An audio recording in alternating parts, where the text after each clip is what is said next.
सनातन धर्म में एकादशी तिथि का बहुत अधिक महत्व माना जाता है। इस दिन व्रत धारण करने से जीवन में आध्यात्मिक उन्नति होती है, सुख, शांति और समृद्धि की प्राप्ति होती है।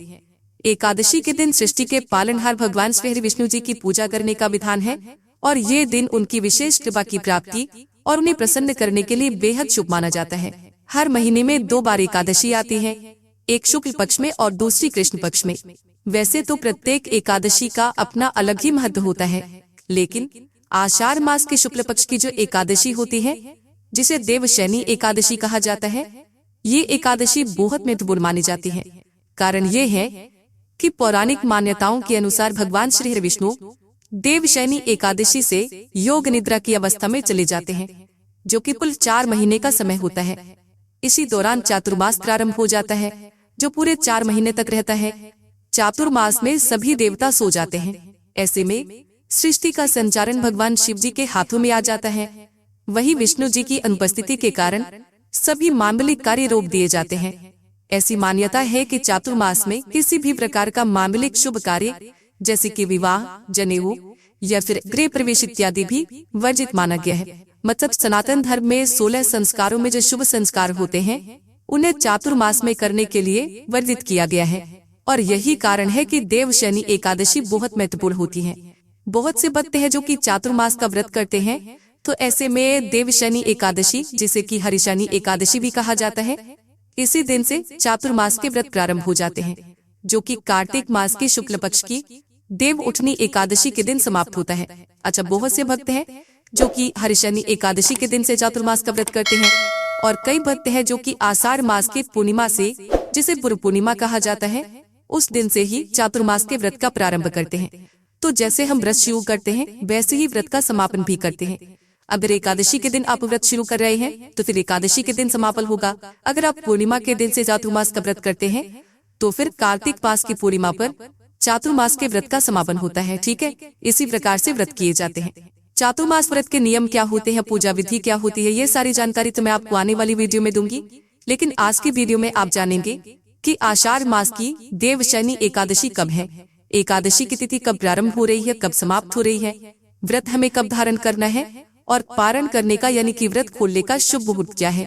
भगवान श्री विष्णु की योग निद्रा से पहले हमें किस प्रकार से भगवान श्री विष्णु की पूजा करनी चाहिए, किन मंत्रों का जप करना चाहिए, और कौन सा उपाय करें जिससे कि भगवान श्री विष्णु की विशेष कृपा में प्राप्त हो। और जिस भी कामना से हम व्रत धारण कर रहे हैं या फिर बिना व्रत के भी पूजा कर रहे हैं, हमारी वो कामना पूर्ण हो, इसके लिए आज विशेष क्या करना चाहिए, संपूर्ण जानकारी आपको आज की वीडियो में शेयर करने वाली हूँ। तो वीडियो बहुत महत्वपूर्ण है, पूरा जरूर देख लीजिए। और अच्छी लगे वीडियो तो लाइक भी जरूर कीजिए, क्योंकि आपके लाइक्स, आपके कमेंट्स मेरे लिए बहुत महत्वपूर्ण होते हैं। ये एकमात्र जरिया है जिससे मुझे पता चलता है कि आपको ये वीडियो अच्छी लगती है और आपके लिए ये वीडियो उपयोगी है। तो अगर वीडियो अच्छी लगे तो लाइक तो जरूर ही किया कीजिए। और अब जानते हैं कि एकादशी की तिथि कब प्रारंभ हो रही है, कब समाप्त हो रही है, और व्रत हमें कब धारण करना है। देखिए, आषाढ़ मास की शुक्ल पक्ष की एकादशी तिथि प्रारंभ हो रही है 16 जुलाई को रात्रि में 8:34 पर, और समाप्त हो रही है 17 जुलाई को रात्रि में 9:03 पर। तो सूर्योदय कालीन तिथि के अनुसार 17 जुलाई 2024 यानी कि बुधवार के दिन एकादशी का, हरिशयनी एकादशी का व्रत रखा जाएगा। हरिशयनी एकादशी के दिन यानी कि 17 जुलाई को बहुत सारे शुभ योग हमें प्राप्त हो रहे हैं। अमृत सिद्धि योग रहेगा, जो कि 17 जुलाई को सुबह 5:55 पर प्रारंभ हो रहा है और समाप्त होगा 18 जुलाई को सुबह 3:12 तक। यानी कि पूरे दिन और पूरी रात्रि आपको अमृत सिद्धि योग का सहयोग प्राप्त हो रहा है। और इस दिन सर्वार्थ सिद्धि योग भी रहेगा, जो कि आप सभी जानते हैं, सभी कार्यों में सिद्धि के लिए सर्वार्थ सिद्धि योग को शुभ माना जाता है। तो सर्वार्थ सिद्धि योग प्रारंभ हो रहा है 17 जुलाई को सुबह 5:55 पर और समाप्त होगा 18 जुलाई को सुबह 3:12 तक। तो ये दोनों ही योग अत्यंत ही श्रेष्ठ, अत्यंत ही शुभ हैं। इस दिन हम भगवान श्री विष्णु की पूजा करते हैं, या फिर मंत्रों का जप करते हैं, या फिर भगवान श्री विष्णु के नाम का स्मरण करते हैं, या अखंड दीप दान करते हैं, रात्रि जागरण करते हैं, तो उसका फल हमें कई गुना होकर प्राप्त होगा। इसलिए अगर आप एकादशी का व्रत करते हैं तब तो अत्यंत ही श्रेष्ठ है। मान लीजिए कि आप व्रत नहीं कर पाते हैं किसी भी कारणवश, तो भी आपको आज के दिन भगवान श्री विष्णु की विधि विधान से पूजा जरूर करनी चाहिए, मंत्रों का जप करना चाहिए। व्रत नहीं करते हैं तो भी आपको अपना भोजन बिल्कुल सात्विक रखना चाहिए, जैसे कि लहसुन, प्याज, मांस, मिद्रा।